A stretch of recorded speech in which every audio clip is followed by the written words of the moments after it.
At the end of a very long year. Ladies and gentlemen, this is your captain speaking. Welcome on board our vessel to Mars. Boarding is completed, as all systems are set, and we're sure that we don't take the coronavirus to outer space. Thanks for your cooperation, by the way. We are ready to launch. First rule, don't panic. Cabin crew, prepare for takeoff.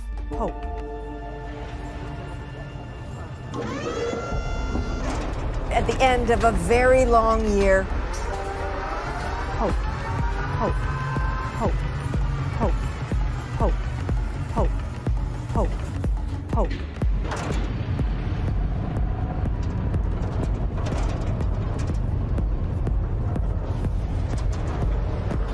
20 seconds till liftoff. T-minus 15 seconds. Good night, it's configured for flight.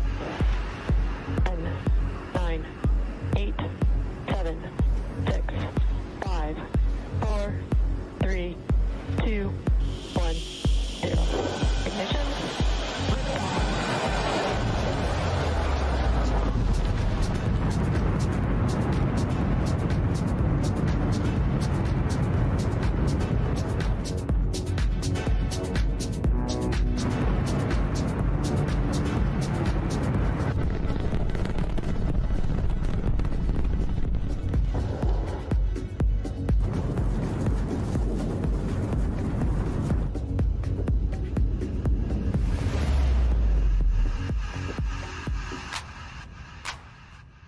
14 of 17 SDGs are addressed through immunization. And when we talk about universal health coverage, we talk about primary health care, we talk about health security. Without immunization, there's none of that. We know that there's a strong economic return on investments.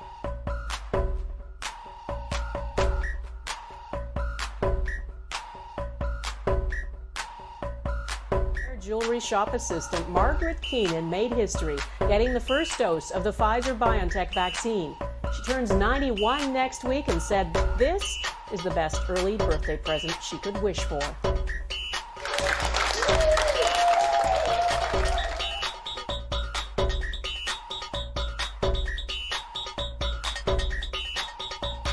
How do you answer an argument made by the American Academy of Pediatricians who say that if the family wins, vaccine makers are going to be chased from the market, children are going to die? At the end of a very long year. So, as I looked into it, I found out that indeed every drug company in the United States was controlled by the Rockefellers. But you don't have a choice. People act like you have a choice. I'm not going to talk about mandatory policy and where I stand on that point. It may well come up later, kind of hoping it does in the questions, because then I'll share with you my rather one-sided opinion on that.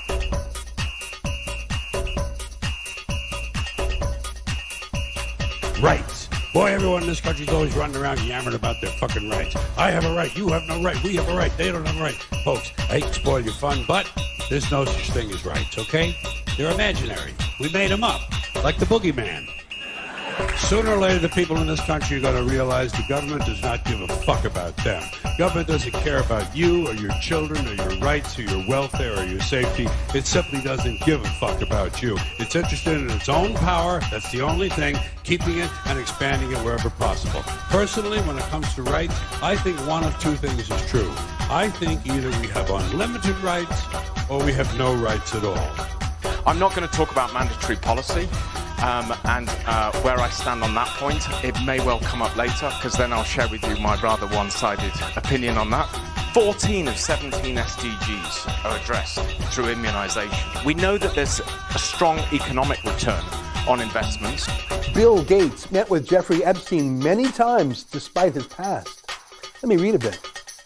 In fact, beginning in 2011, Mr. Gates met with Mr. Epstein on numerous occasions, including at least 3 times at Mr. Epstein's palatial Manhattan townhouse, and at least once staying late into the night. According to interviews with more than a dozen people familiar with the relationship, as well as documents reviewed by the New York Times. His lifestyle is very different and kind of intriguing. Although it would not work for me, Mr. Gates emailed colleagues in 2011 after his first get-together with Mr. Epstein. Of course, he went on to have many, many more get-togethers, so I guess it was intriguing.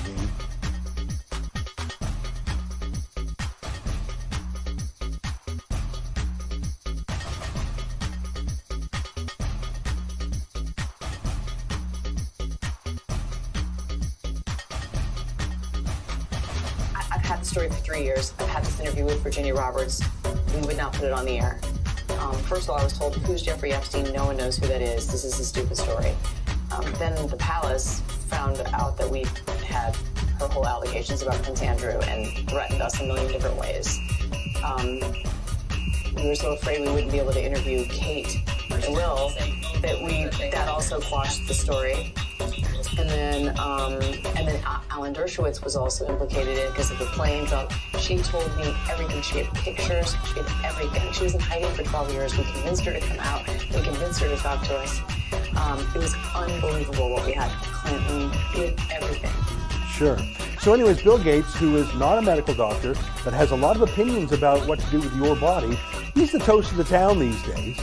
I guess that's what having $50 billion does for you. You can buy whatever you want, including loving media coverage. I'm surprised the New York Times even published what it did about his close personal relationship with Jeffrey Epstein. You know, Lauren, why QAnon types seem to focus so much on pedophilia rings and human trafficking? This seems to be their thing.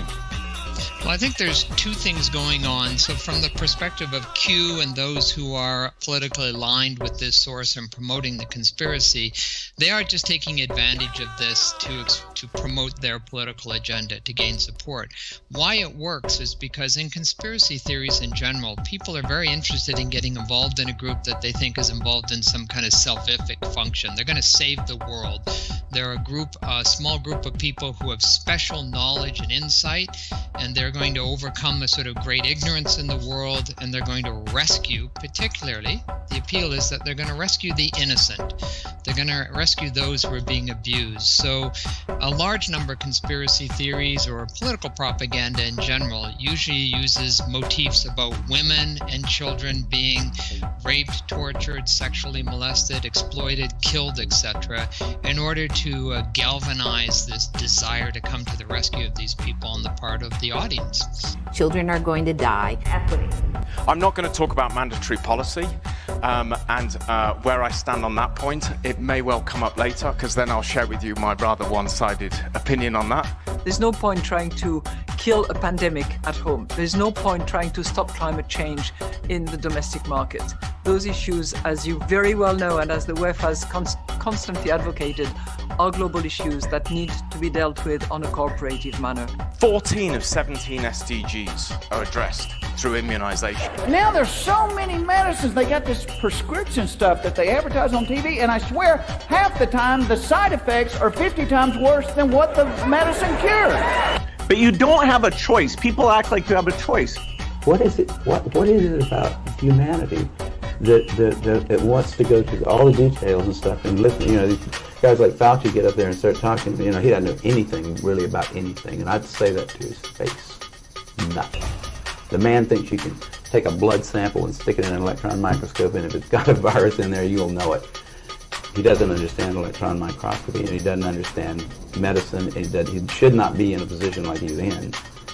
Most of those guys up there on the top are just total administrative people, and they don't know anything about what's going on in the body. You know, those guys have got an agenda, which is not what we would like them to have, being that we pay for them to take care of our health in some way. That's tomorrow, and that is it for us today, and we will leave you with a... I can't do it. We'll do it live. Okay. Well, no. We'll do it live! Fuck it! Do it live! I'll write it and we'll do it live! And thing sucks! In 5, 4, 3. Okay. Good morning, good afternoon, good evening, whoever you are, wherever you are. If you're tuning in here, perhaps you're crazy like me. Welcome. I just want to check a couple things here. I've been having some issues. It looks like my stream is completely frozen. Let me just check. Nothing but problems today. Nothing but problems. So yeah, I went to come on the air and my... hang on, let's do some Inception stuff. Just hang on 1 second. Perhaps you're crazy like me. Welcome. Okay, so it's frozen. Well, that's not helpful. Perhaps I'll just get a little bit of jump like that once in a while. Who knows? Anywho. This is not ideal. Well, I did just install last night some new RAM because I was having some problems with my computer keeping up. And perhaps that's why it's being funny. But it's difficult to say at this point. Let me just try to get things squared up because you know what? I'm the last thing that I want to look at, so I can only assume that it's the same for everyone else. Let's play this though. This is fun. This was sent to me this morning. Give a listen.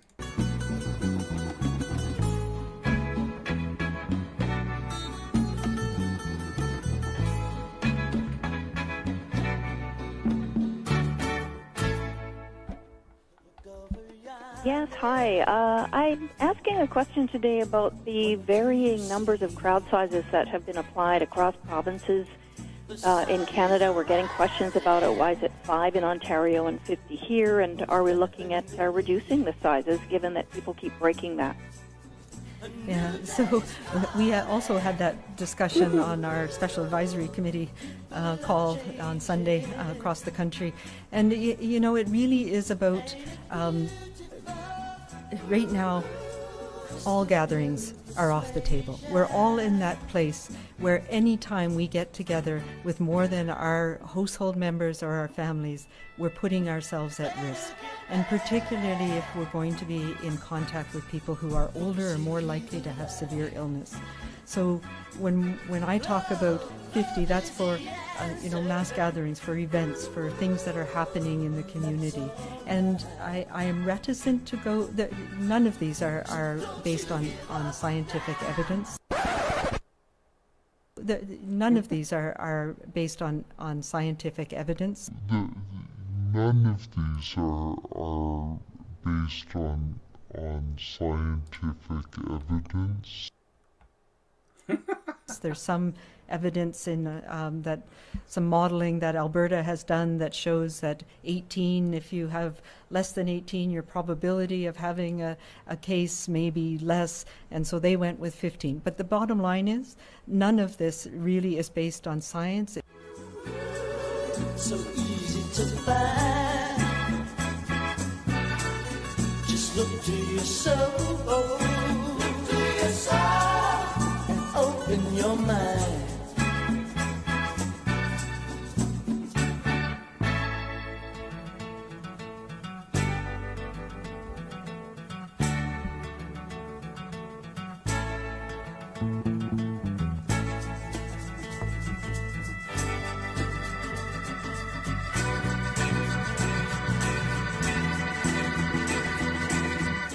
Crystal blue persuasion.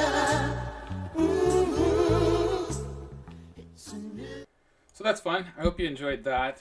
More or less, it's a clip talking about the fact that these people are totally flying off the cuff. They seem to be making no sense whatsoever. And they know it. And they think it's funny. And they think it's funny that average Canadians are losing their livelihoods. They're losing their jobs. Businesses are closing down. And what's going on, the damage that's being left in the wake of their actions, it's just so funny. Ha ha ha ha! Isn't it hilarious? Because they're not regular people. They're not regular people like you and me. I assume you're a regular person, especially if you're turning into this show. And they're not like us. And I suppose what I wanted to talk about today, even though I'm having these video issues, is what it is that these type of people think.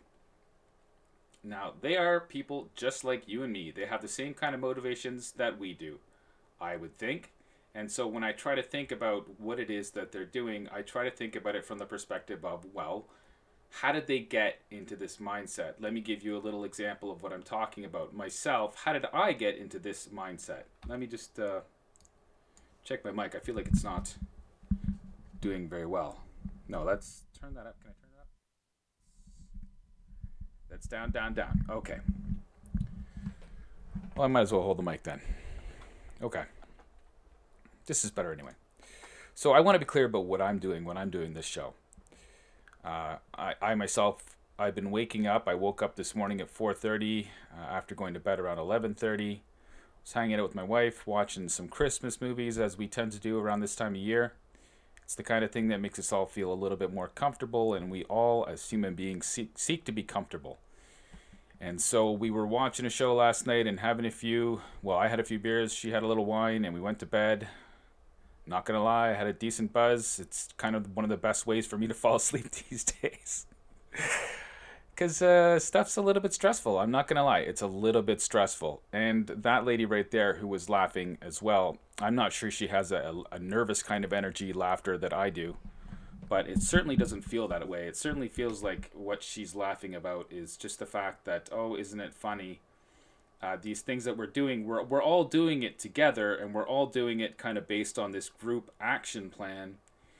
And this group action plan doesn't actually have a lot to do with science. It has to do with, oh, let's just wing this thing and see how it goes.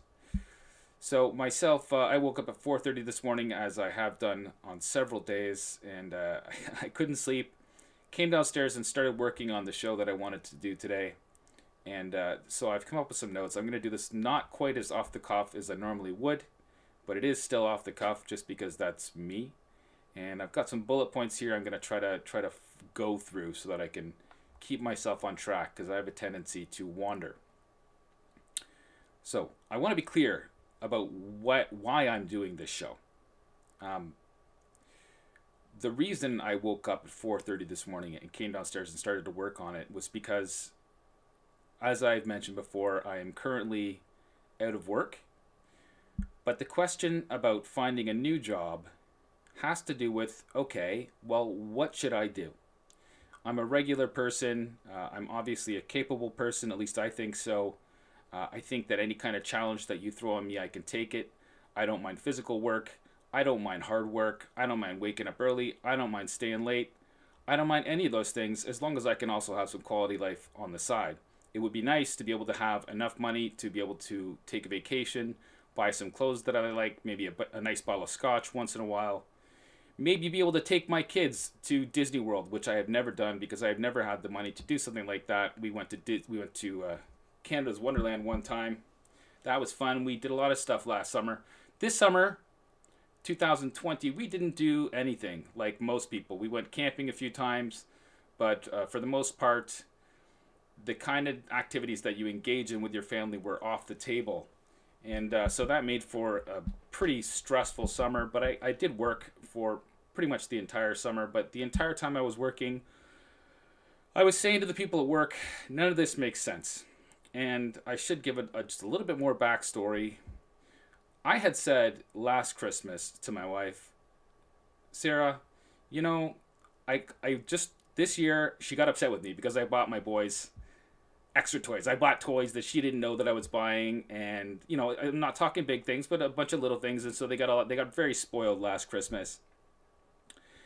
And I said to her, you know, Sarah, I can't put my finger on it, but you know, I have this feeling about next year, and I just wanted to give these boys the best Christmas that they could have. I wanted them to be able to just feel the joy of being able to get things, because my kids are still young, and they just, there's nothing greater than watching them open the presents underneath the Christmas tree.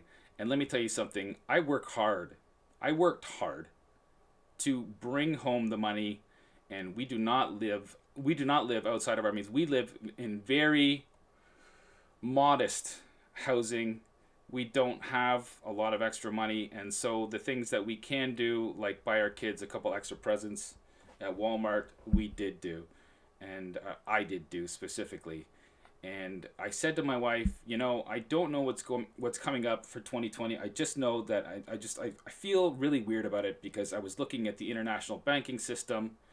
None of it was seeming to make sense, even though, you know, we had Big Orange there in the United States that was doing some things, some positive things for his economy. But at the same time, there was just people beating away at him and what he wanted to do and calling him racist and this and that.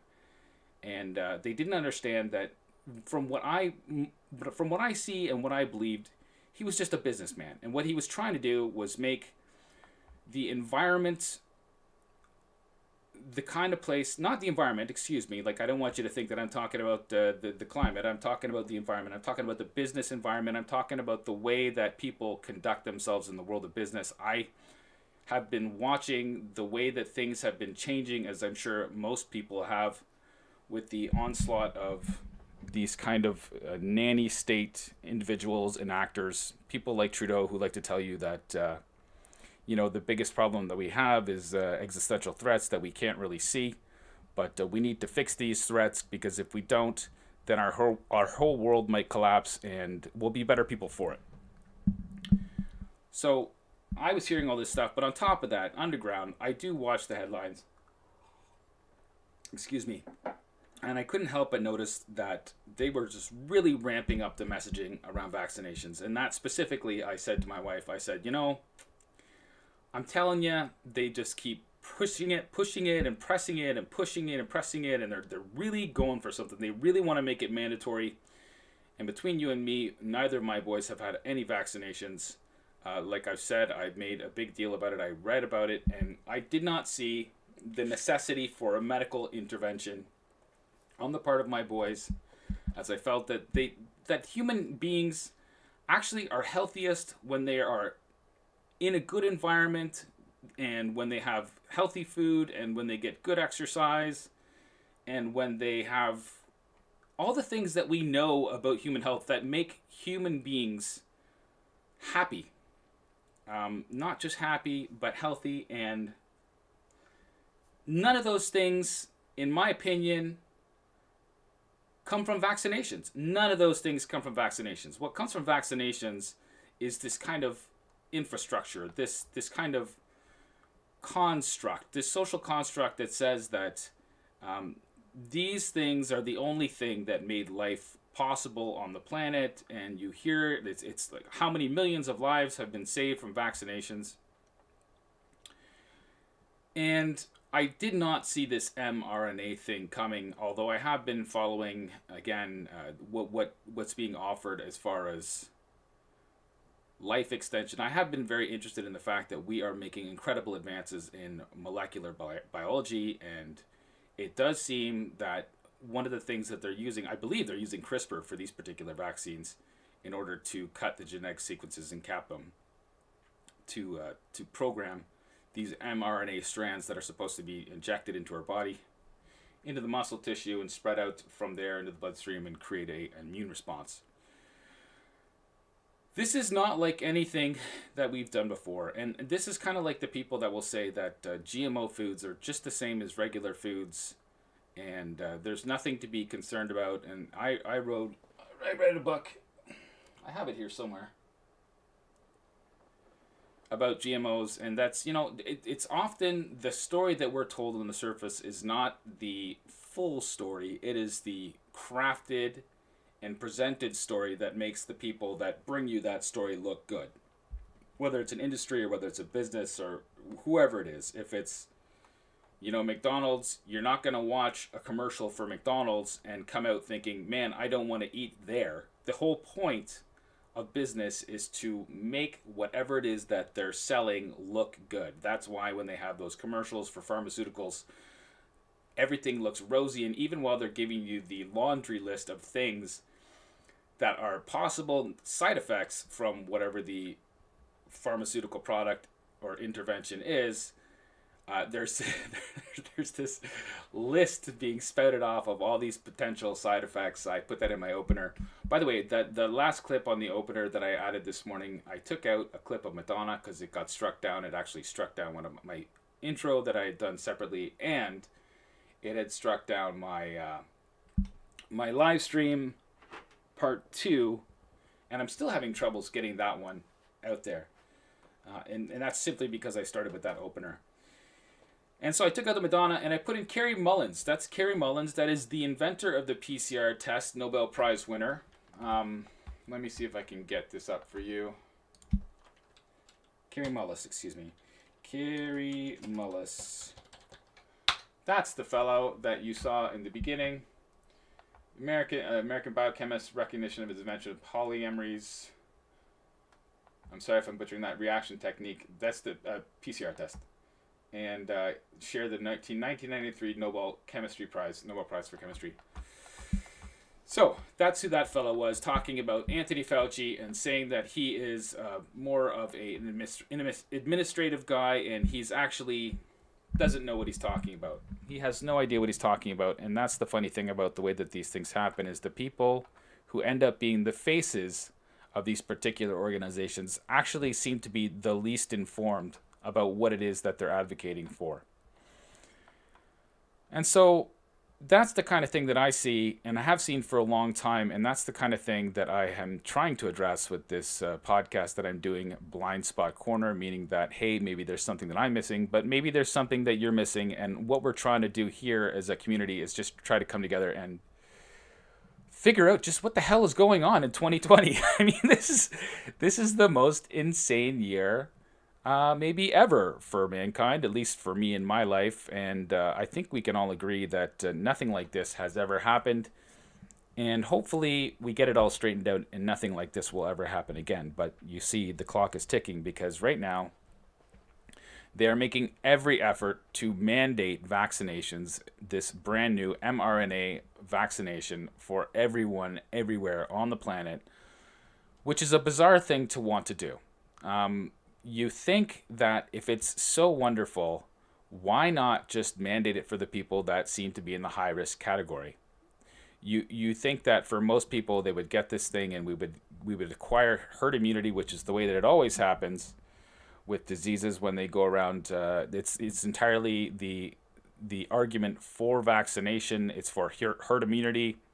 If you don't know that and you're an advocate for vaccinations, you really should not be in the conversation.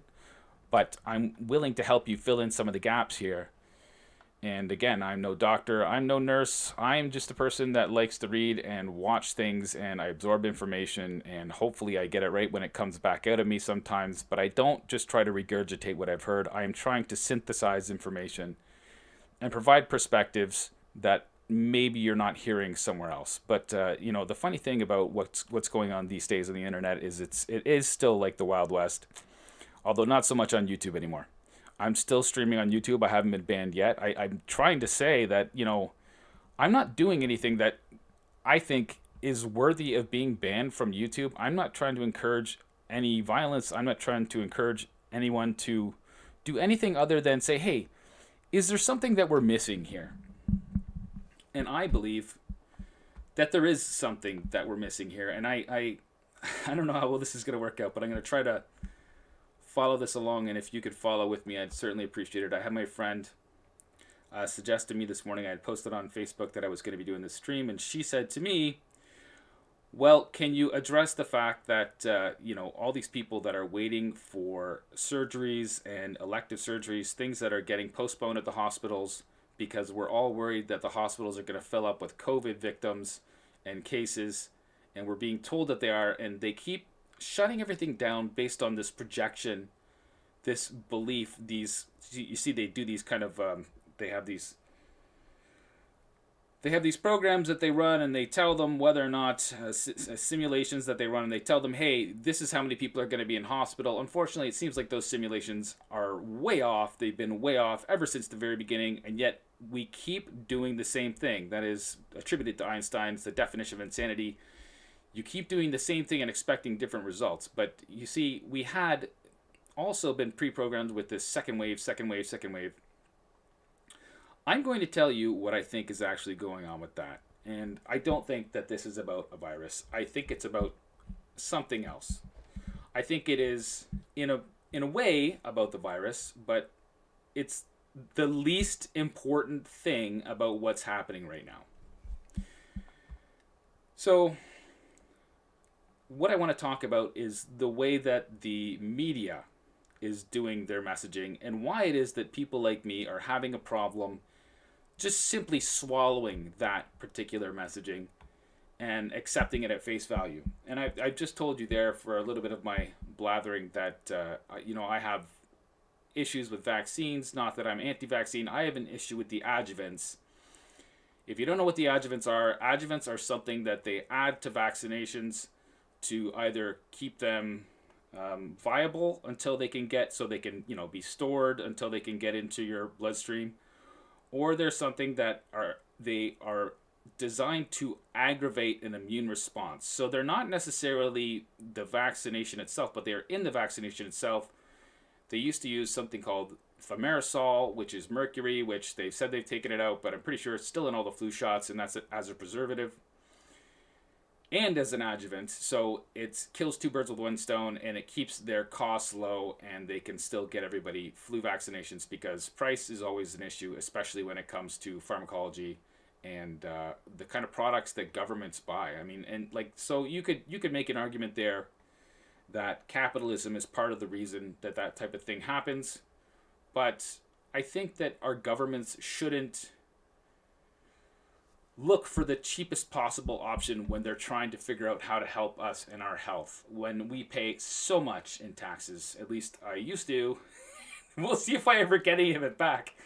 I'm starting to question it at this point, even though it is my firm belief that within a month or two, our government is going to come out and they're going to say, here comes this debt relief option, and you can accept it if you want to. The only catch is that you will own nothing. You're going to write off all your debts. There's going to be this universal basic income type deal coming, probably in some way, shape, or form from the World Economic Forum or via the UN or via some kind of program that they're going to put together, that all the people that are currently involved in enacting this plan, I guess, which is part of the understructure of what's happening, Agenda 2030.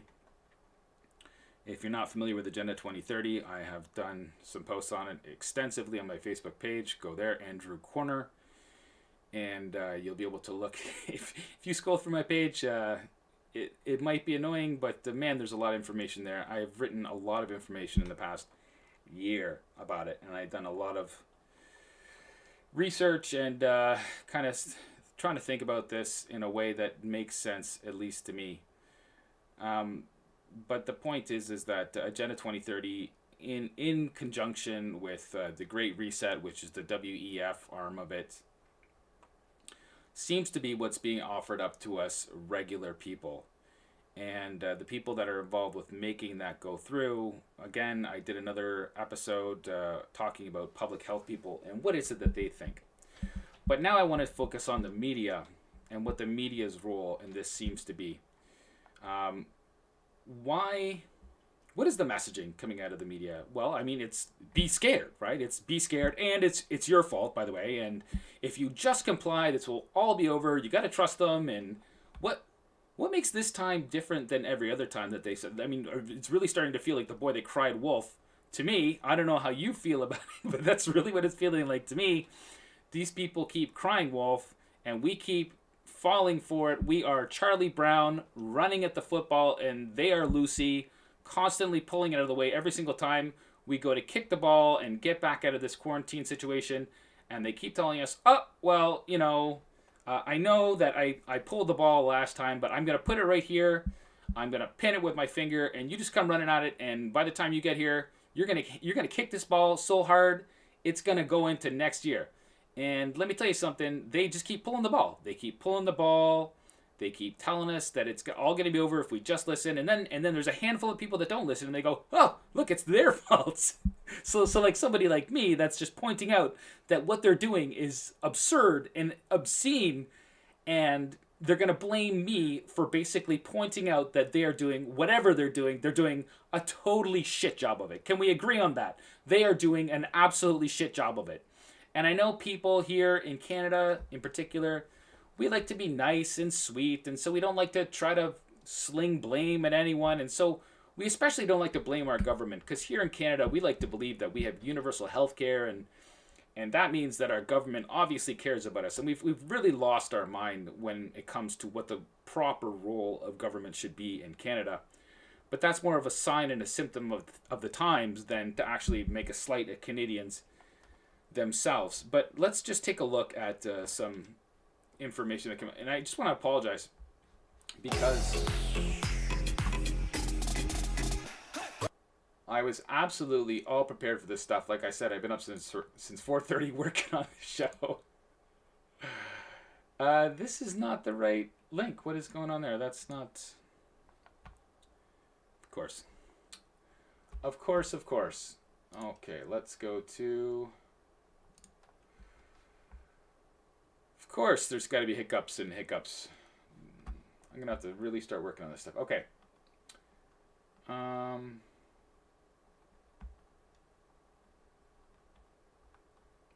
I'm really sorry about this. I hope that you can all bear with me just for a second here. Let's just take a look at... That's part of it. Oh, oh, ruining all the fun stuff. Okay. Oh, there you go. Now Putin and Bondi and... Okay. Let's do that.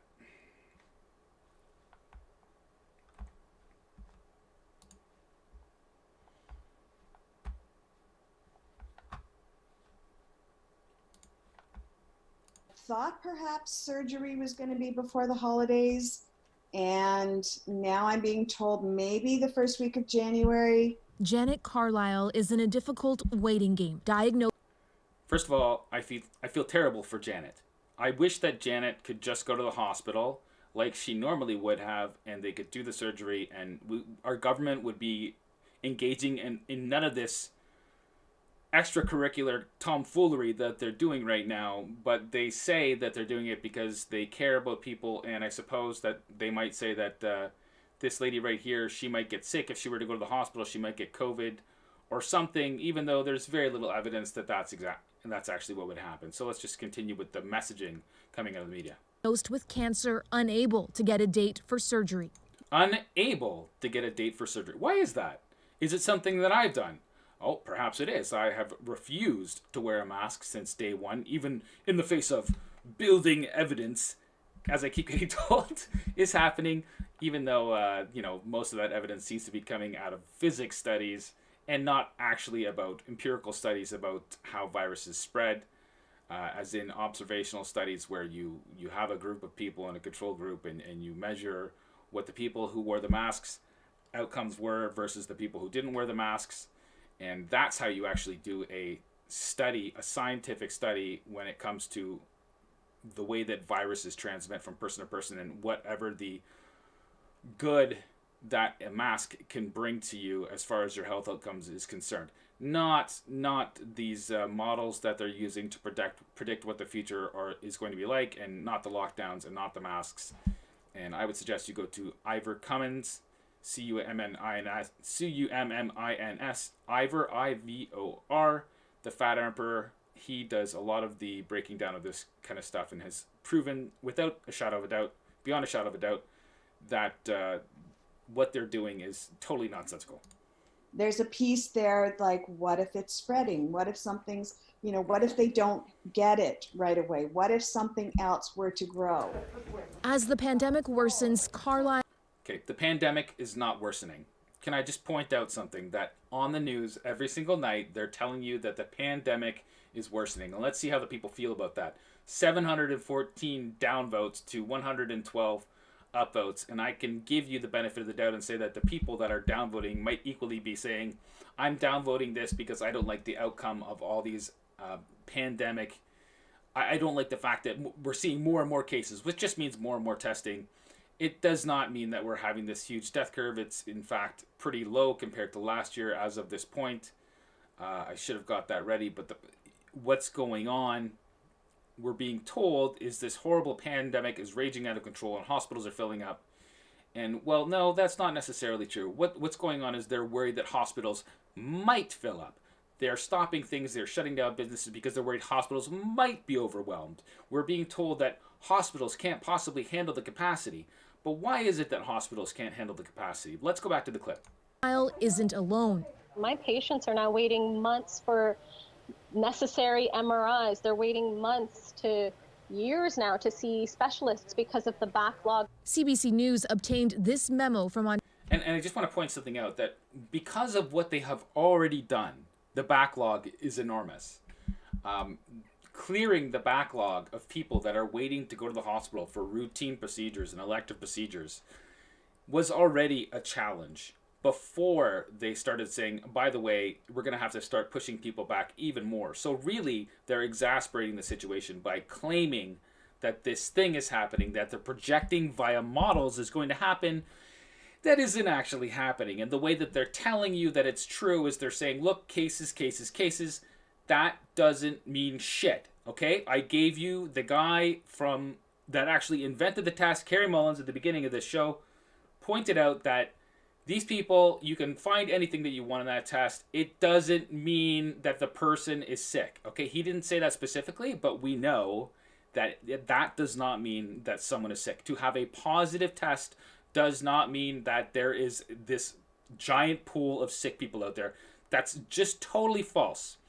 It is almost, it's not winter yet, but it's almost winter. And let me tell you something, people always get colds in the winter, and so they go and they test, and then they have false positives all the time. The point is that the test that they're using is misleading, and it doesn't work the way that they are claiming that it works to do the things that they are doing. So there's already, for somebody like me that knows, I mean, this is not unknown information. In fact, if you go on CBC or something, they will concede that these tests don't work. Just like that lady that I played at the very beginning of the show, she says, well, you know, this isn't really based on science. It's based on a theory of how we can control people and do things, but it's not really based in science, because it's not really based in science. What they're doing is, look, at best, they're doing their best to control a pandemic. At worst, they're completely lying to the general public with a little bit of an excuse that they know that there is this thing, and they are ignoring the reality because they have a different agenda in mind, which they do. And they've said it, Justin Trudeau has said it, people have said it all over in various countries out of the 193 countries, but I'm going to try to make that point. You'll have to give me a little time. Let me go back to it. Ontario Health yesterday, calling on hospitals in lockdown and red zones to ensure surge capacity for. So they're ensuring surge capacity. I want to point out that that does not mean the hospitals are overrun. What that means is they are projecting that the hospitals are going to be overrun, and they are not, okay? They did this thing last year. They made projections. We let them get away with it, and now they're pulling the football away again, and we're falling for it like a bunch of idiotic Charlie Browns. Come on, Charlie Brown. Get your head out of your ass. Let's start paying attention to what's going on here. Why are these people lying? And why is the media so complicit in this shit? I really want to know. For COVID patients. The province trying to strike a tricky balance, treat more COVID cases, but avoid the widespread cancellation of other procedures seen in the first wave. I'm still optimistic that we can stop short of that catastrophic scenario. But that hope is I'm still optimistic that we can stop short of that scenario. They're not there. They're not there. He just said so. We're imagining that we're going to be there. And so we're making all these extra constraints on our available facilities that were already overrun because people had all of their surgeries elective and all the tests that need to be done were put off from last spring. Okay? So they're still trying to clear the backlog. And these poor people out there that can't go see and use the regular hospital services that our government, we pay our government to take care of. These people are suffering the most, and our government needs to stop whatever it is they think they're doing. These people, you know, I can't tell if they're just doing this because they have gotten stuck in groupthink or what it is that they're doing, but they are making projections that are wildly out of line with reality. They are wildly out of line with reality. Cases do not mean sick people. Being challenged by ever-growing numbers of hospitalizations. We don't have... There's always ever-growing numbers of hospitalizations in the fall. And I'm going to prove that point to you in just a second. Space to actually see patients, and all emerge docs and frontline workers. It's just so thoughtful. Man, I wish I was that pretty. From nurses to support workers are pretty much working overtime and just doing the best we can. Normally a time of celebration, this year it's one of fear that the... No, you are creating the fear. This is the media's doing in conjunction with what the government is doing. They are creating the fear. Why? Because they know that if they create the fear, they can convince people to not go see their family over the holidays, because they think that if people go see their family over the holidays, it's going to cause this explosion. It is totally based on models, and there is no evidence that it's going to happen. But what else is going on in the background? The holidays will bring a further COVID. Be safe, wear a mask. There is zero evidence that masks stop transmission. We wore them all summer. Why didn't it stop the virus? Because there's a handful of assholes like me that refuse to wear them? Come on, don't be stupid. Are you really buying this stuff at this point? I understand that they might have a different agenda, but people out there that are watching this stuff and buying it, please don't buy this stuff. This is BS. There is no studies out there that show that masks can stop sickness and virons from going through. Even if you put 3 on your face. The fact is that viruses can land on surfaces and they can be picked up by your hand, and then you take off your mask and you touch your mouth or whatever the hell goes on. It doesn't matter. But what they're telling us to be afraid of, which is each other and breathing and acting like a normal human being, this is all part of a chance for them to be able to persuade us to accept other things. And it's my personal belief that this has been about getting people to accept the vaccinations so they get out of this terribly uncomfortable position that we've been enforced into by people who refuse to look at actual science and instead point to stuff that is nothing more than conjecture and totally biased to come out with an outcome that they have decided they wanted before they even started these studies. And there is no, like, Denny Rancourt went out and did a comprehensive study of all the studies that have been done up until 2020. And the fact is that masks are more likely, outside of a hospital setting, masks are more likely to spread sickness than not. Okay? You're wearing a mask, you are more likely. So let's just look empirically at what the evidence shows at this point. We wore masks all summer, except for the assholes like me. We wore masks all summer, all fall. And what's the evidence? What's the outcome? We have increasing numbers of cases. At least that's what they're telling us, right? They're telling us we have increasing numbers of cases and increasing numbers of hospitalizations. Is that not evidence in and of itself that the masking does not work and in fact might be exacerbating the problem? I'm not going to make that argument. I'm just pointing out that what they're saying it doesn't work. It seems pretty obvious to anyone with half a brain at this point. COVID spike. Toronto's mayor today begging Torontonians to stay home, imploring the province to expand the lockdown zone. They're trying to scare you so you don't go see your family over the holidays. What kind of sick stuff is that? Finding it too easy to move back and forth and do things we're discouraging them from doing. So, if case counts don't decrease for Carlisle, that could mean further delays for a surgery. If case counts don't decrease. If case counts don't decrease. What on earth do case counts have to do with hospital beds? You might say if there's more cases, it goes to say there would be more people in the hospital. But I got news for you. There's always more people in the hospital in the fall. That's just sort of the way that it works. People that are not very well, especially the elderly, there's always a crop of them out there, unfortunately. And when they get wind of something, they're already weak. And now we have kept them inside of their homes and their dormitories for the entire summer. They did not get the benefit of seeing their family and the joy that that brings. They did not get the benefit of human contact. The people that they see have their faces covered up. They're being touched with gloves. We need to have interaction with regular people. We have a microbiome that floats around our bodies at all times that communicates with other people's microbiomes. We are not separate from one another, walking around just potential biohazard explosions ready to go off in the face of other people. No, that is absolutely insane. What is true is that there are a handful of people out there that unfortunately they're at the end of their lives and their immune system does not function the way that it used to. And so when something gets into their system, when they're already overloaded, unfortunately, it overwhelms them. It overwhelms them. And so what are we doing? We're making everyone else in the world less healthy. Now the question is, why? Why are our public health officials going along with this stuff? And this is total garbage. This is total garbage. And I know that there's doctors out there making these same arguments. But guess what? These are people that work for the same system that's doing exactly what it's doing right now. They attend the same seminars. They read the same pamphlets. They get the same memos. These people are all being told the same stuff, and it comes from the top. And anyone that dissents is being summarily dismissed and taken off of social media or wherever they might be having a voice. They are called quacks. They are insulted. They are told that, and they're creating camps. They're creating teams with the stuff that they're doing. But they are separating people. They are making people angry and frustrated. And I saw a story just the other day.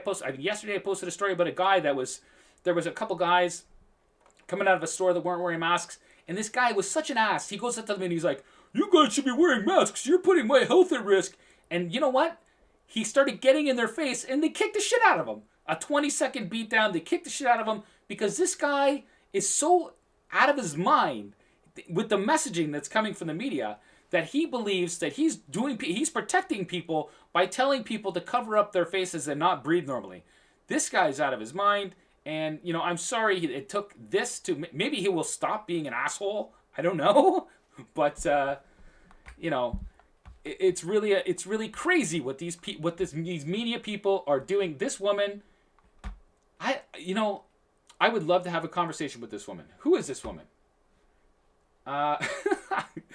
You know, she thinks she's doing the right thing because these people that are coming out of journalism school these days, they're being taught that they're not just journalists anymore, they're also activists. And so she believes that what she's doing is being an activist for the forces of good because she's going along with the power structure. Okay, so what is the messaging? It's your fault. If you don't listen, it's because if we can't flatten the curve, which you're never going to do in the fall because it always goes up in the fall. It's called respiratory. It's flu season. Except for some reason there's no flus this year, so you figure that one out. Everything is COVID. Everything is COVID. The people that die during the course of a regular year are still the same age group that they always were. You know what? Let me just go to it now and I'll prove it to you. I'll prove it to you. Here we go.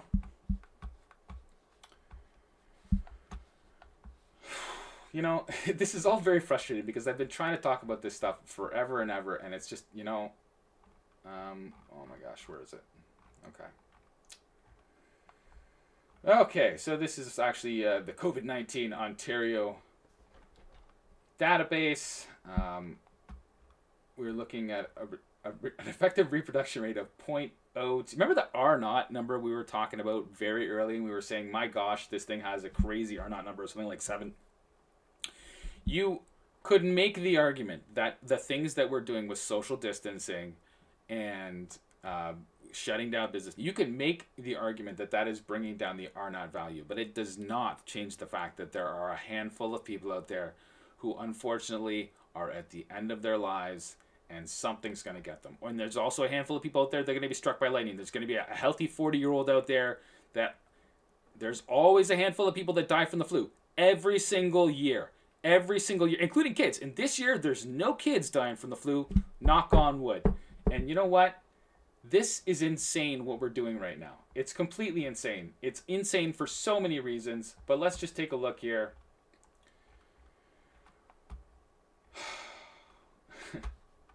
Okay, so deaths. Here we go. March of 2018. Where we go, there's a peak there. This is obviously a blip. This is where we are now. Okay? This is called seasonal. This is called seasonal. Do you see the exponential growth there that they're claiming there is right now? Where is it? Oh, it's 2 weeks for people to really succumb to COVID, the doctors will say when they're trying to defend this absolute bullshit. No, It was going up there. Oh, this is where we locked down. No, it's not. No, it's not. This is when most of the lockdowns were coming off. We were locked down here, okay? That's the summer. That's what always happens in the summer. People don't have as much weighing down on their immune system. They get more sunshine, they get more joy, they get out, they get fresh air, they get exercise. All the things that we know are good for people. They got fresh fruit. All the things that we know are good for people happen in the summer, which is why this is what it's like every single year. This is nothing. So what are we doing? Let's take a look here. Cases by age. Ooh, look at that. 20 to 29. That's scary, eh? The way that looks. Let's just go ahead and take out the active cases and the resolved cases and take a look at the death count. My. Are you still scared out of your wits? That's what I want to know. Because if you're not scared out of your wits, you might not stay home for Christmas and you might go see your family and you might have a good time. Don't take my advice for anything. I'm just some weirdo talking on the internet. But can I just point out something here? 40 to 49, 32 deaths, okay?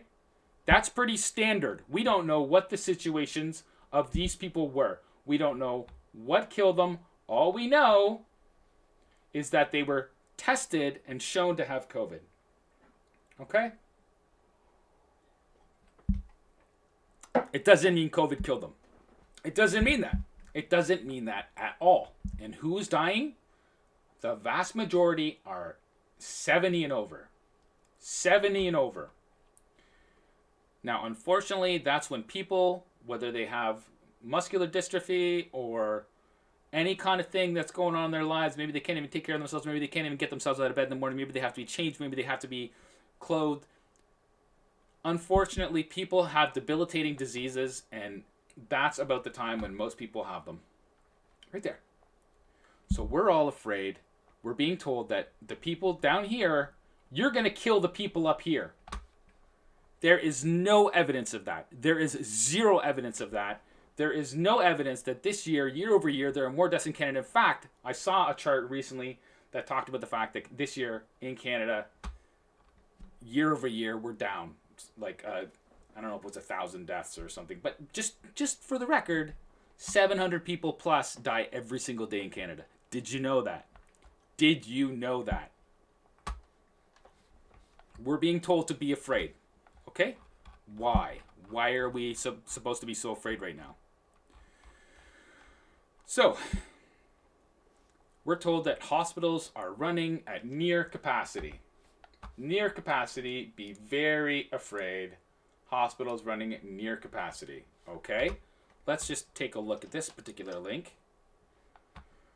From the Fraser Institute. Oh, it's right-wing. It must be disinformation. Well, let me tell you something. This is from at least a couple of years ago. Let's just read it for a second. When stacked up against countries with similar healthcare goals, namely universal coverage, it quickly becomes apparent that Canada's healthcare system is not worth emulating. While we're a top spender, we have among the longest waiting lists, low levels of medical technologies, and perhaps problem that hits closest to home, a short supply of doctors, okay? We had a short supply when it's, and you know what drives me nuts is that I can't actually see the date that this guy put this thing up. If I'm missing something, I don't know. But I have seen this before. Look, here's the fact, okay? Canada has a short supply of nurses and doctors. We do. We always have. If you think it's bad now, just wait over the next decade, and I'm pretty sure this is from somewhere around 2010. The physician shortage will become more severe. So we were already going into a shortage of doctors. We were already going into a shortage of healthcare workers. And we're being told that those systems are being strained. Well, they were being strained before. And now they're just saying, oh, look, it's being strained because COVID. Everything that happens is because COVID. No. Why it's happening is because we're not training enough people. It says right here, over the next decade, the physician shortage will become more severe, even if government imposed restrictions on the number of doctors being trained in Canada are immediately removed. Yes, that they only let so many people go through, and I believe they've probably raised it since then. It won't have an impact for much of the next decade, given the time it takes to train a new doctor. The only short-term solution is to recruit more foreign-trained doctors. That's why it's a right-wing blog. In 2006, the most recent year for which data is available, which tells me this is probably over a decade old, Canada's physician-to-population ratio ranked 26th among 28 developed nations that maintain universal access healthcare. So, listen, Canadian government that's always looking for an excuse to blame it on something else. You're doing a piss poor job. You have been doing a piss poor job. And you know what? Maybe it's not even your fault. I'm going to give you some slack there. Maybe it's just sort of the way that things were going. So, what else changed in the hospitals? We added in all kinds of extraordinary measures. We've added in all kinds of PPE that seems to be totally unnecessary and may be causing problems. All the masks they have to wear, in some cases goggles. They're wearing full garb. They're sanitizing the shit out of everything. They are keeping people farther away from each other. They're spacing things out. If you had a small space and you could fit 10 people into that small space, but now you added 6 feet in between each of those people, how much space do you have? Well, it depends on the size of the space, but let's just say that you would have 3/4 of the capacity. Let's say you lost 1/4 of the capacity when you were already running at very tight numbers. Would that seem like you were being run ragged? Would it feel to you, if you worked under those conditions, that you might feel a little more stressed, and you might feel a little more exhausted, and you might feel a little more scared, and you would be running around? Maybe you would get sick because your immune system is being suppressed because you're running around under these ridiculous conditions that are imposed, and there's zero evidence to show that these measures are necessary at all. There's zero evidence to show that they could have done anything to stop this so-called pandemic, whatever it is, wherever the hell it came from. And if I'm going to be honest right now, I would suggest it came out of a lab in Wuhan. Not from the wet market, but from the lab. So there you go. That's my conspiracy theory for the day. I'm sure I'm going to hit you with a few. But it's not my... I didn't wake up this morning and some crazy person on the internet went, "It came from a lab." And I went, "Oh yeah, that sounds great. It came from a lab." No. There seems to be a lot of evidence that whatever this thing is, it's a chimera. And that's another story for another day. I'm not going to go into it right now. For today, for what I'm doing, I want to talk about what it is our healthcare workers are doing and what our government is messaging. So, all these things that we're being told about the trying to keep capacity so that the hospitals don't get overwhelmed. They're not overwhelmed, but we're hoping that they don't, and that's why we need to have all these measures. So live in fear. Listen to the authorities. They have the divine knowledge. You don't know what you're talking about. If you disagree, it's because you're not smart like them. So listen to the smart people. Why wouldn't you listen to the smart people? Why? What's wrong with you? Is there something wrong with you? What, do you just want to fight with people all the time? No. I would say that people like me are saying, whoa. What the hell are you doing right now? What is this all based on? Where's your evidence for this, by the way? This gym is preparing to open after being closed for more than 3 weeks. We have to do quite a bit because currently our room is set up for 6 feet between stations. So we're going to have to increase that to 10 feet. Nova Scotia is slightly loosening some restrictions after a crackdown. An explosion of cases had burst the Atlantic bubble. I was anticipating. Okay, so this guy is Dr. Robert Strang, I think, and he's going to tell you how he saved everything. Anticipating a number of days of 30, 40, 50 cases. But it didn't happen. The case counts quickly dropped. Did you catch that? Did you catch what happened in Nova Scotia when this guy was anticipating 34 cases every day, and it didn't happen? Oh. So maybe something you did had something to do with it. No, maybe it just kind of actually happens that way every single winter, and what your projections are way out of line with reality. And what we're experiencing is a typical season where elderly go to the hospital when they get sick from respiratory diseases or flus or whatever viruses are going around, because that's what happens every single year when you already have a healthcare system that is being stretched to the max. 30, 40, 50 cases. But it didn't happen. But it didn't happen. Let's do it one more time. Bubble. I was anticipating a number of days of 30, 40, 50 cases. But it didn't happen. But it didn't happen. Counts quickly dropped. So we sat down with Nova Scotia. The case counts quickly dropped. Well, it must be something that he did. Scotia's top doctor to find out why. So I think a couple of things. The first, he says, is the general attitude of people here. Our economy is being based on really. So the attitude of people. If you're compliant and you do what the government says, then obviously we'll get... See, did you get the messaging here? Are you paying attention to the messaging? Because that's what this is all about. That's what CBC does. CBC is the government broadcaster. They are RRT. They are our Russian information. This is straight from the Kremlin of Putin, okay? But except it's coming from our guy who's Justin Trudeau. And Justin Trudeau and his cabinet, they all want to make something happen. And so what do? They pay the CBC to be their front men. Here, go out there and put some stories out there that actually... They give our narrative and they support it and they give all kinds of things that we're saying credence. It doesn't matter if it's true or not. If you're told it's true all the time, it must be true. Tough industries, fishing, etc., small communities. People have learned that a part of our culture is we have to rely on each other. Even What is he talking about? He's talking about people relying on one another by not going near one another? Shut up. Attitude of people here. Our economies have been based on really tough industries, fishing, etc., small communities. People have learned that a part of our culture is we have to rely on each other. Oh yeah, how many of those people are relying on you right now that are being put out of work? Maybe not the guys in the fishery, because guess what? Those are essential services. But the people in the small towns that have small businesses, are they being hurt?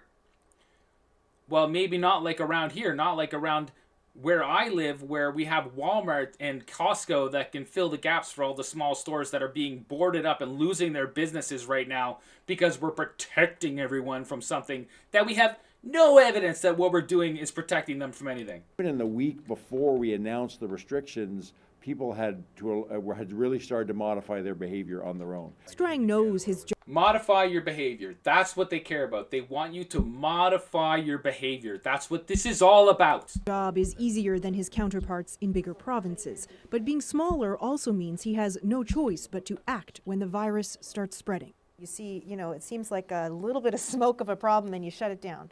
Is that strategic? Well, I think it's a recognition that we would get overwhelmed way faster than in a bigger... We would. Not that we did. Not that... This is based on modeling and projections of things that might happen, that we're being told are happening, that, by the way, never materialized. There was a little bump, and there's some real issues around how those little bumps came out of places like New York and Toronto. And there's a real issue around what actually happened in those long-term care homes where most of the deaths actually happened, and some of the procedures that they were using, and some of the things that happened to people that seem to be kind of tragic if you were to listen to that side of the story, but I'm sure it's never presented on CBC because they're the state broadcaster. But that's okay, because really they have something else they want to do. What they want to do is they want to modify your behavior. Okay? And this guy, who is this guy? Who is this guy? Dr. Robert Strang. Hang on one second. Who is he? Well, Robert Strang. Oh. Yeah, I did meet him. What happened here? There we go. From 1997 to 1999, Strang was Associate Medical Officer of Health in the Canadian province of British Columbia. In 1999, he relocated to the other side of the country in Halifax, Nova Scotia, where he became Medical Officer of Health in the Capital District Health Authority, the largest health authority of the province, later merged into the new Nova Scotia. In 2007, Strang was appointed the Chief Public Health Official of Nova Scotia. He was announced in that newly created role on the 23rd of August 2007. The position was renamed Chief Medical Officer of Health by the province in late 2016. In that role, Strang has been an anti-smoking advocate and an outspoken critic of pseudoscience. By the way, I suppose what I'm saying today is pseudoscience. So that's how you get in the role. You say the right things and you appeal to the right power structures. And misinformation related to the pseudoscience and misinformation related to the COVID-19 pandemic. In 2008, this guy's providing misinformation about the 2018 pandemic. This guy is the direct source of misinformation about the 2018 pandemic. Excuse me, the COVID pandemic. In 2018, he was with Theresa Tam, the co-chair of the Special Advisory Committee on the epidemic of opioid overdoses in Canada. I made a point in one of the videos that I did before that these people, they basically come into this business and they are in charge of taking care of people who unfortunately are the least healthy among us. And so it's just like a police officer that gets called to the scene of a crime. they're looking and they're on guard, and their point is that anybody out there might be your perpetrator. And that has nothing to do with anything other than the fact that they are trained to deal with danger. And when they see danger, they are trained to react properly to that danger, the same way that a firefighter is trained to react to smoke.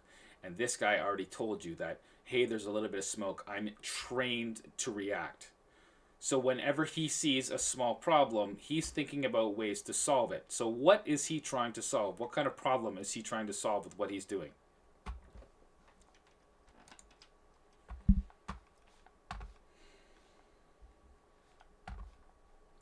What do people like this think? Here's Theresa Tam. This is an interesting story I saw this morning, December 17th. By John Carpe. This is the post-millennial. And of course, these people are probably purveyors of pseudoscience or something like that. Chief medical officers are a bigger danger to Canadians' health than COVID-19. Since filing court actions to end the lockdowns in Alberta and Manitoba, the Justice Centre has been inundated with supportive as well as hostile emails and phone calls. Quote, why are you not supporting the government's efforts to save lives? And surely public health must take priority over minor and temporary inconveniences, concerned citizens ask. Related to these two questions, but even bigger, is the question courts will need to deal with about the impact of lockdowns on public health. How are these restrictions on charter freedoms impacting 38 million Canadians? In April of 2020, I wrote to all of Canada's health medical ministers and chief medical officers asking about what impact lockdowns would have on public health. 8 months later, no meaningful or specific responses have been provided by any of them. Well, they're very busy, you see. When it came to estimating deaths from COVID-19, our politicians and politically appointed doctors spared no efforts in producing scary projections or models based on the wildly inaccurate predictions of Neil Ferguson of Imperial College and that side of the UK. And yeah, his stuff was way out of whack with reality. But when it comes to, and he was caught breaking quarantine at his girlfriend's place. So this guy doesn't even believe it. The guy that's responsible for causing all of this nonsense doesn't even believe it. Excuse me. I gotta put my glasses back on, otherwise I won't be able to read that. Perhaps they lack the time and resources when struck by panic in March and April to think about the consequences of lockdowns. But when you consider how many hundreds of thousands of civil servants or federal and provincial governments employed, that is no excuse. Yeah, they have the people to know that whether or not what they're doing is beneficial or harmful to society overall. So the question is, what do they think is beneficial or harmful to society overall? That's my question. There's abundant data available that tells us that loneliness is bad for your health. Isolation is bad for your health. Isolation facilitates abuse. Contact via Zoom and Skype are insufficient to sustain healthy relationships. Excessive alcohol consumption is bad for your health. Staying indoors is bad for your health. Lack of exercise is bad for your health. Poverty is bad for your health. Depression is bad for your health. Anxiety is bad for your health. Delayed cancer diagnoses is bad for your health. Lack of hugs and other physical contact is bad for your health. This is a no-brainer. This was a no-brainer right up until 2020. This was a no-brainer right up until 2020. That's when our brains fell out of our heads. Why? The list doesn't include Canadian lockdown deaths resulting from cancelling over 200,000 surgeries and delaying over 500,000 medically necessary MRIs and CT scans to diagnose cancer and other life-threatening conditions, nor does the list include the increased deaths from suicide and drug overdoses that lockdowns have caused. And they might just outright deny that it's even happening because these people are living in a bubble. The other side of the same coin is good. The good things which lockdowns have now made illegal or next to impossible to do: singing, socializing, engaging personally with friends, playing team sports, watching live performances on stage, and watching live sports events. Singing is good for your health. Socializing is good for your health. Spending time in person with friends is good for your health. Playing team sports is good for your health. Watching a live performance is good for your health. Watching sports with other people is good for your health. Does anyone seriously question that lockdowns have removed these sources of joy from our lives by making them punishable with fines of $1,000 or more? Yet politicians and the hundreds of thousands of civil servants who work for Canadian governments have not provided the public with a single model or analysis of any of these obvious lockdown harms. Lockdown measures are bad for our health. Very bad. There ought to be much more public health policy than stopping one virus which poses no threat to harm to about 90% of Canadians. Chief medical officers should be concerned about how many Canadians are harmed and killed by the toxic and deadly advice that these, quote, public health experts are providing to politicians. Politicians continue to justify violating our charter freedoms to move, travel, associate, assemble, and worship with the stated goal of, quote, saving lives. But if they are actually serious about saving lives, the charter requires them to do two things. First, demonstrate with evidence that lockdowns have saved lives. Speculation and conjecture are no substitutes for evidence and science. Second, make an honest and concerted effort to find out how many Canadians have been harmed or killed by lockdowns and the exact nature and extent of all the lockdown harms to public health. Politicians have failed abysmally to protect vulnerable seniors in nursing homes who make up at least 3/4 of COVID deaths in Canada. Instead, they continue to inflict harm and damage on tens of millions of healthy Canadians who are not in any way threatened by this virus. Yes. Yes.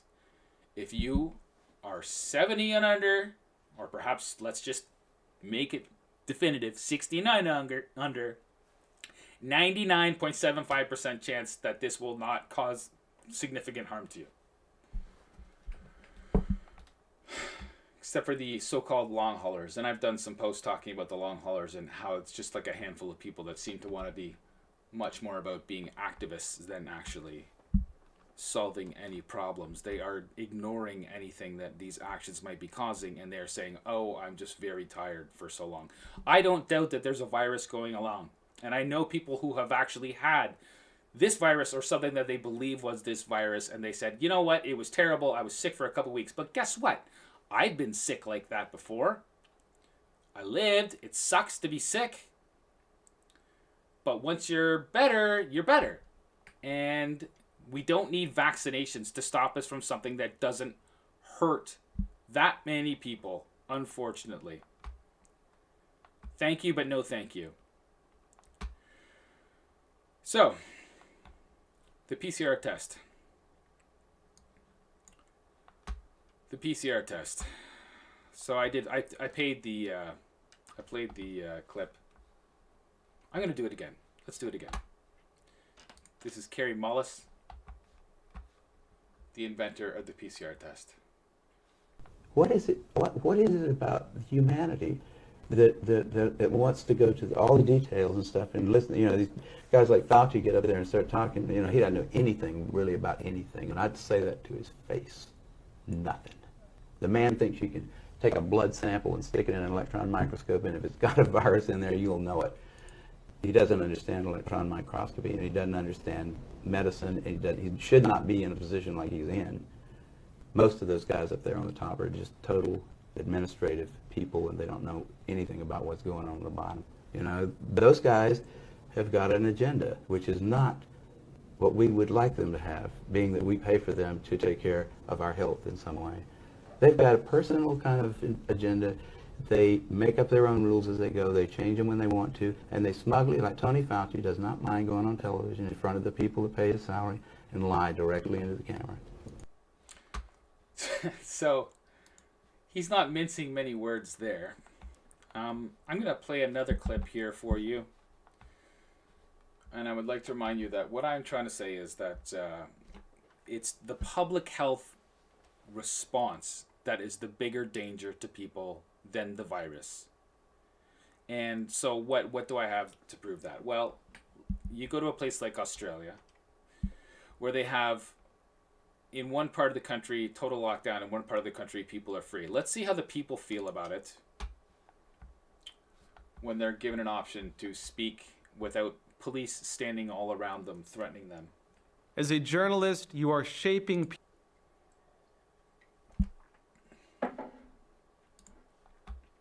Borders are finally open. So I've come here to the world famous beach of Bondi, where these legends are from, to speak to these beautiful people. You guys models? Yeah.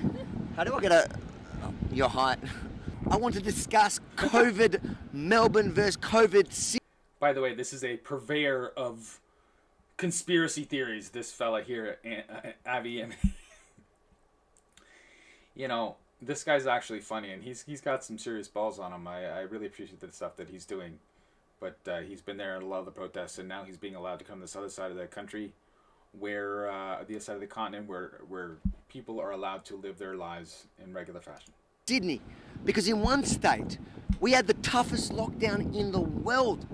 In fact, today there's still forced masks, resulting in the highest COVID cases in the country. Meanwhile, here in New South Wales, they barely had lockdown.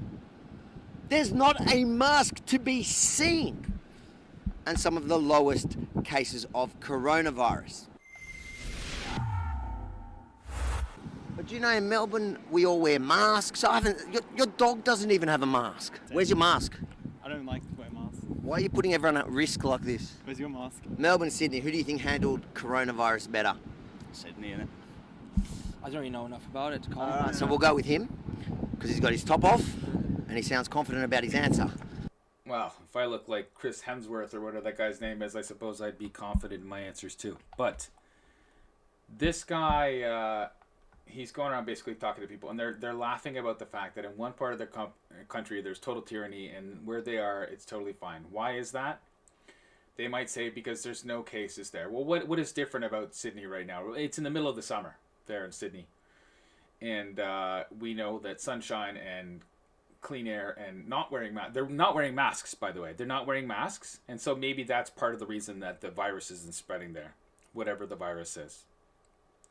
I have no evidence for that. I'm simply pointing out that on this side of the island, it's laughable, and people are adaptable, okay? People adapt to whatever their government is telling them to do, and in this case, these guys are having a pretty good life, and they're laughing about it. And on the other side of the island, people are suffering. And so maybe that's something to say about... it has a lot to do with what the government's response is right now, in my personal belief. So I just wanted to show you... Why? We didn't have a big lockdown like Melbourne, did we? What's your problem with lockdown? Lockdown's great, mate. You get to stay home, free money from the government. What's wrong? I didn't get no free money, so... Yeah, but you're an immigrant. We're talking about Melbourne and Sydney. That's pretty funny. Sydney, we're comparing the two, the responses in coronavirus. Who do you think handled it better? Sydney. Listen, I love you Melburnians, and you've been through a hard time, man. You know, much love out to you, but Sydney, man. This doesn't look very COVID safe to me. That guy's great. I gotta get a banana hammock for this summer. Okay, so that's what's going on there in Australia. The cases are low. They're being told it's because the people did what the government said to do. No. That's not what's going on there. Okay? And unfortunately, you can change what goes on simply with the PCR test that they are using here by changing the amount of cycles. And I saw a story that said that in Canada, in general, they're using 40 cycles, which means that you're getting so many false positives that it doesn't even make sense at all, which would make perfect sense because now we have people that have common colds going to the hospital just in case, and they're being put into monitoring just in case, and they're taking up beds that normally they never would have gone to the hospital for, so we're jamming up the hospital with people with common colds. It's kind of insane. But let's see what they've done in the past when it comes to this type of stuff. How reliable these media people are. The flu season is upon us. Which type will we worry about this year? And what kind of shots will... Which type will we worry about this year?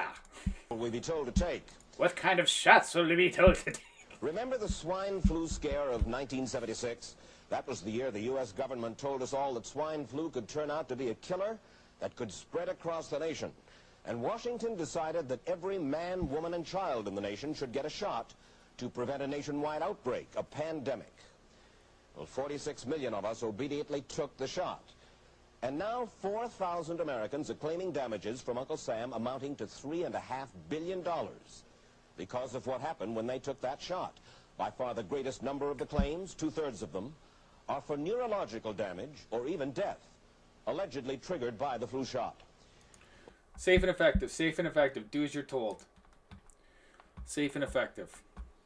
There's never been any harm from vaccinations, ever, from what I hear. And so now we're going to mandate it. And this little clip came up yesterday This one's fun. I'm going to skip the part where... The flu season is upon us. Which I'm gonna type will skip we the worry part about this where- year? And what kind of shots will we be told to take? Spiro, Welcome, everyone. I'm Spiro for who does ActivistPost.com. fantastic work. I'm going to skip the part where he talks, and we're going to jump right to... Oh, no, let's listen to Spiro. Thanks for tuning in. America's frontline workers are now receiving the COVID vaccine. It was reported that 2 healthcare workers who did receive the experimental shot in Alaska both experienced an adverse event minutes after taking the shot. Both were admitted to the emergency room, and one was transferred to the ICU after experiencing severe adverse events, which include rash all over the face and torso and difficulty breathing.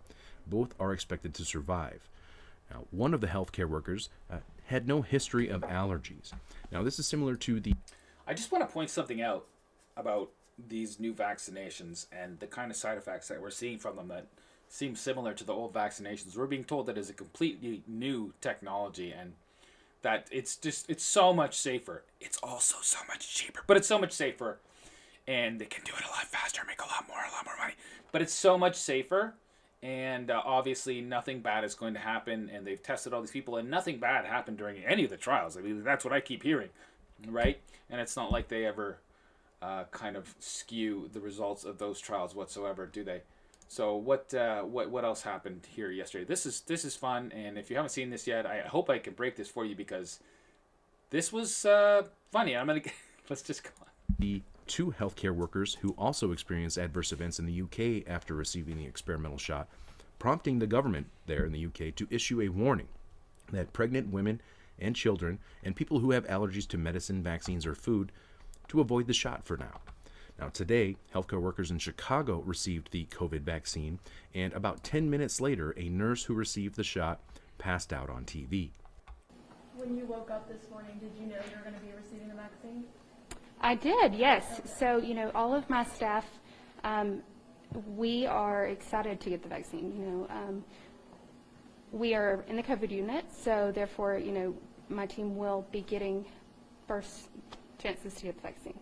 And I know that it's really, I'm sorry, I'm feeling really dizzy.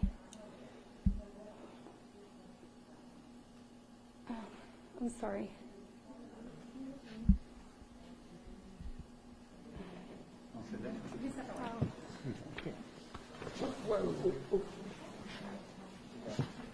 There she goes.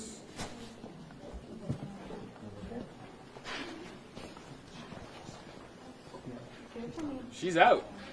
She is out, folks. Now, I'm not going to play the rest of Spiro's clip there, but let me just give the benefit of the doubt here to the vaccinators. She was on TV. She might have been nervous. She might have been overwhelmed by the lights, and I wrote something saying here this morning, I think I wrote on my Facebook that, when I was a teenager, I got my ear pierced at the mall, and I was and I started to get dizzy, and my buddies had to I had to sit down, my buddies had to go give me a Coke. So that's my embarrassing story, and that happened to me. So I'm going to give the benefit of the doubt here. Maybe, just maybe, she was a little overwhelmed by the prick of the vaccination, and it had nothing to do with the vaccination. But man, that's not good for PR when that happens on television. When they're trying to convince everybody to take the vaccine. Let's go to the National again. And I pulled up their main page. Hey guys, when for you've a gone reason. through what Brad Kramer has... I pulled up their main page for a reason, okay? Now, the first time I checked this was probably about 5:30 this morning, so things might have changed since then, but let's take a look at what's important here. Trudeau looks back at the early response to COVID-19, how Nova Scotia kept, we watched that one, how Nova Scotia kept things from getting out of control. Edmonton police investigate race-based attacks. Oh my goodness, racism everywhere. And the political risks of Trudeau admitting pandemic mistake. Putin laughs off accusations of Kremlin-controlled hit. Pregnant frontline workers to weigh risks and benefits of the vaccine. And ski industry balances business with safety during pandemic. So, do you see anything there about the nurse that passed out? Let's see. No, nothing there about somebody passing out. Well, perhaps they just didn't hear the story. I mean, that was yesterday afternoon. I heard about it this morning. Well, maybe it was late last night. I think somebody sent it to me. So So, you know, maybe they're just a little behind and they haven't got it out. Maybe it's going to be on the news tonight. So really, what are they telling us?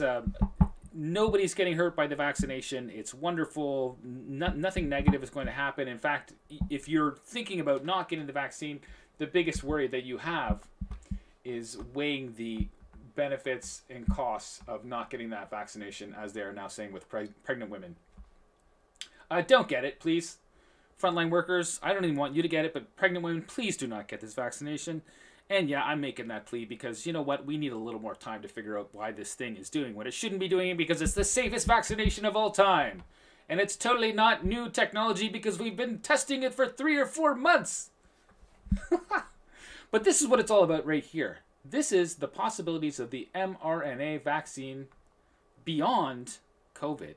And this is a rollout, and I've been saying all along, this is a PR rollout of mRNA technology, which they needed to pump some money into, and so they found their cause with which to pump all the money into it and really kind of work on that technology and build the facilities so they could build more capacity to do more vaccines, so they can really ramp up with production and do all the stuff that they want to do, like using it for cancer. And that's what this little thing is all about. It's going to produce vaccines for other diseases, including HIV, the flu, and even cancer. So really, this is about lowering costs for vaccination makers, because they will say that they can produce more, cheaper, and safer. Okay? So if you think this is about making you healthier and you believe the stuff that comes from pharmaceutical companies, first of all, at what point did you wake up today? Go get yourself a cup of coffee. You might not be all there yet. But the pharmaceutical companies that do love you, they're telling us that they love you and the government loves you, and everything that could happen that's negative is probably just based on something that's not even worth listening to, and everything that's positive only ever comes with vaccination, including your health. So I'll give CBC the benefit of the doubt again. Let's go to the CBC webpage. Let's see. Your mask is coming again. Blah, blah, blah. Lockdowns, blah, blah. Mysterious stranger poses as blah, blah, blah. Photo of maskless Alberta Premier and Minister sparks outrage. Official complaints. Well, he was just taking it off to get a drink. I mean, it doesn't even matter. You know what? I don't want him to wear a mask. Take it off. Everybody take off the goddamn masks. Okay? They don't work. They don't work. There's no evidence that they work, and the evidence that they've been coming up with to support that they work has only been made since this year, and it's always based on the premise that, well, we need something to help with people, and we know that these masks work. No, they don't. No, they don't. There's no evidence that they work. There's no actual empirical evidence, and if we were to believe anything about what we're seeing after we installed the mask mandates in all these places, especially in Halton and the GTA, if anything, if masks work, why are we seeing this second wave? Which is not a second wave. It's just about testing. I already showed you. That the deaths are pretty much seasonal. So let's see. Nurse passes out. That seems like a big story. Doesn't it seem like a big story? Nurse passes out. Nope. No. Oh, global warming movie based on Who Farted. Okay, well that seems really valuable. Make sure you go catch that one, the Who Farted documentary, to let you know that your flatulence is probably one of the biggest problems facing the planet. For the frontline healthcare workers, vaccine signals the beginning of the end. A doctor and a nurse weigh in on COVID-19's vaccine's quick arrival and the lingering doubts about it. I'm not going to read his name. Inject some wry humor into a conversation that in recent days has been dominated by the promise of an imminent solution to COVID-19. This is unbelievable, he continues sincerely. I would never have guessed it would have been this fast. Yeah, because they've had it in the pipe for years, actually. They've just never had the reason to really bypass all the red tape that's necessary. All the trials. By the way, those are expensive. They get to skip a whole bunch of really expensive shit and bring you this stuff on the cheap, just so you know. Rush out there and get it. And if you don't go get it, maybe they should mandate it. Sorry, just 1 second. Oh, great. My family's coming home. So I'm not even close to being done. And I knew that I would drag it on today. I have a lot more to go through. A lot more that I want to talk about. But look, let's just do one thing, okay? I want to just do one little thing. Let's do this. So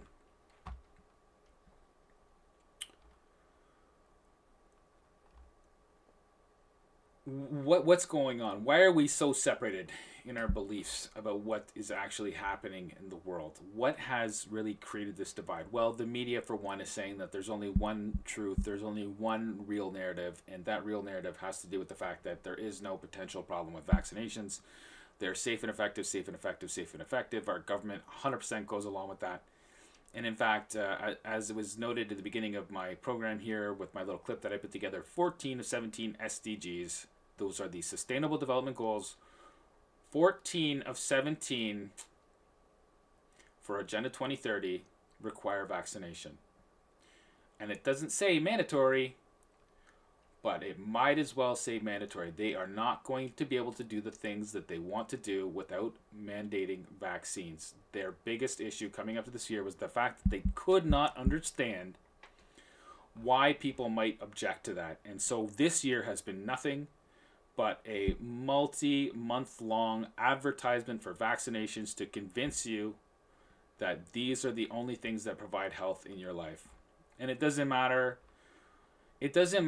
whether they're right or whether they're wrong. The point is that why are they hijacking our lives in order to make this point? What is this all about?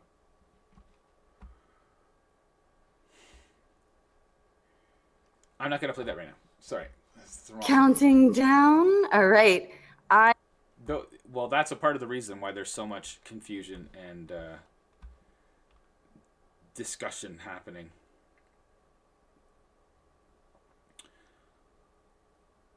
Yeah, unfortunately my wife's gonna come home and I'm gonna have to end the stream because my kids are very loud. So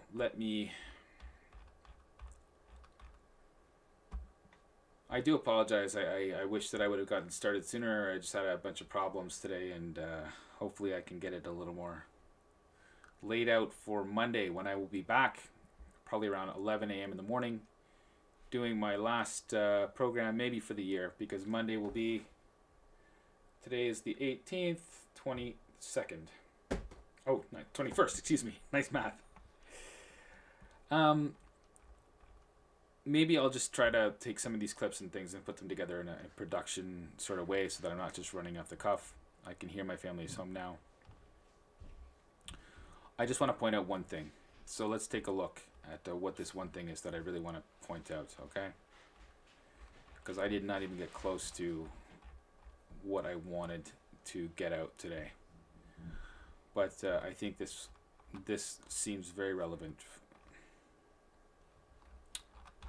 And now I can't find it. I'm all discombobulated, thrown off my game.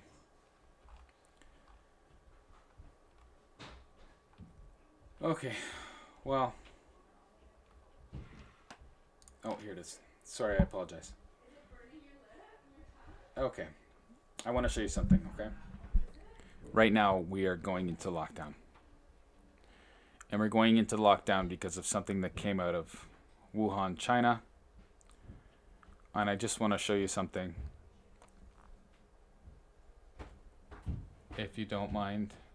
Sage, hi buddy. Just give me a few minutes to finish up, okay? Candy cane suckers. Wow, look at those. They're really yummy. Okay, no, bud, you can't see. Please go upstairs. Thank you. I can hear that. I can see the... Sage, please go upstairs. Thank you. Okay.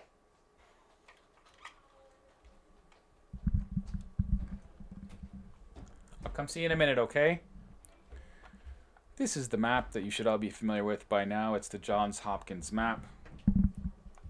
These are cumulative cases. Let's take a look here. So, where are the cumulative cases? This thing takes forever to load up. I do apologize for that. I wanted to have it all ready and buffered, but I want you to notice something here. Take a look right there. This is China. This is where all the trouble came from. And we're being told that because the people were so compliant to the government's orders when this first started, that they are experiencing none of it. Notice how China is not getting a second wave. We need to be more like China. Why do we need to be like China? Take a look at China. What do we know about China? Well, let's take a look here. They have here this handy dandy little tab. Testing. Oh, there's the United States. Getting some good testing done there in the United States. We don't even register. We do so little testing compared to what Johns Hopkins wants, but they're doing some good testing there in the United States, and not very much here. Let's take a look at China. Go ahead and spool up there. So not as much in Europe. And there should be some dots showing up here, but look. China, I did show it earlier, is showing almost no testing whatsoever. So this thing that came to us from China is now not affecting China whatsoever, and we're being shut down. All of our industries are being shut down based on something that came out of China and never apparently stayed in China because of something that China did. Why are we more like China now? That's what I want to know. I don't want to be like China. I want to be like us. I don't want to be the neo-communist place that is emulating what the very rich, where they own the entire society and tell everyone else in the world how their lives are going to be. And they track you and they put you under surveillance and they give you a social credit score and they tell you how your life's going to be. And that's the way things are going right now, whether we're willing to admit it or not. But the other thing I wanted to show you was this, the case fatality rate. Now, I made a video, not yesterday, but the day before, talking about the fact that the case fatality rate is wildly disparate in different countries around the world. And that doesn't make sense. That doesn't make any sense at all. And so what does it have to do with it? It has to do with testing. It's all about testing. The more that we test, the more that we find that the case fatality rate gets lower and lower and lower. And how do I know that? Because the case fatality rate is very high in Mexico, where they're not doing a lot of testing. 16% case fatality rate. Does that sound about right? You can actually take the numbers for Ontario and you can do the math, and I have done, and you can add up the total deaths and you can show the amount of people that have supposedly been infected and recovered. And that still shows high, because among the false positives we have false negatives, and even though that should balance out, there's so many people that are asymptomatic that don't get tested. There's a lot of people like me that just, why would I go get tested? If they tested me, they might find that I had fragments of a virus in my system. Would that tell them anything about my health? No. Would that tell them that now that I've been tested and I've been identified as having something in my system that they're saying is the biggest threat to the world, they need to take away all of our freedoms for it? Now I give them ammo to say, hey, by the way, you can't see anyone in society. You can't be out there and come. You need to be quarantined because you might bounce off of somebody else, that might bounce off of somebody else, that might bounce off of somebody else, that might take somebody out at the end of their life. And that's just, it's insane what we're doing right now. And it's so obviously insane, and it's based on other motivations. And I really did want to get into that today, but there's no way I'm going to get away with it with my wife and kids home, because they will just be very loud. And I've obviously been doing this for over an hour. So, video problems, all kind of problems. I'll try to get this sorted out. Maybe I'll just do another stream on the weekend if I can find some time. In any case, much love. I hope you're all doing well and keeping well and thinking for yourselves, because we really need people to think for themselves and stop deferring to authority. You need to start questioning what's going on here, because it doesn't make sense. And there is a lot more to this story that I wanted to get into today, and I ran out of time. I'm sorry. I rambled. I'm sorry I had troubles getting going. But I hope you're all keeping well. And Merry Christmas. And whatever you do, don't talk about things that I said around the dinner table, because you might get in trouble with your family members. But I got a shirt here that shows that. Let's see if I can get my screen to unfreeze for 2 seconds. Come on. Do it. Unfreeze. Okay. Whatever. All right. Much love. Merry Christmas. Let's have a better 2021, shall we? Let's demand some answers from our government that is acting in a way that is totally unaccountable at this point in time. And the science doesn't justify it. No way, shape, or how only the people that are doing new science or whatever the hell they think this is, which basically has to do with testing a whole bunch of people in the biggest thing that's going on right now is they're testing all these people, and if this is a completely manufactured pandemic, everything that they're doing is just totally unnecessary. And when we thought that the case fatality rate was 7%, maybe it was justified. But only for a couple weeks until we got a handle on what was going on. And when we had a handle on what was going on months ago, this should have stopped then. We should have taken the power away from these people that are doing something and they're not being honest with you about what they're doing. They're not being honest at all. And you can never eradicate a virus. Okay? You can't. That's not... We're made up of hundreds of little microbes running around. Hundreds of billions of little microbes running around in our bodies. And you just can't stop it from happening. What happens is people get unhealthy and then they succumb to viruses and disease. This is not about the virus. This is not some virus that came out that was so dangerous it was taking people out. No, there was a handful of sick people out there, unfortunately, that were near the end of their lives, and this thing took them out, and that's too bad. That's awful. Please, God, have your mercy on those people. And I don't even know if I believe in God. I don't know what I believe anymore. I just know that this has gone way too far. And it's only happening because we're letting it happen. There, can you see?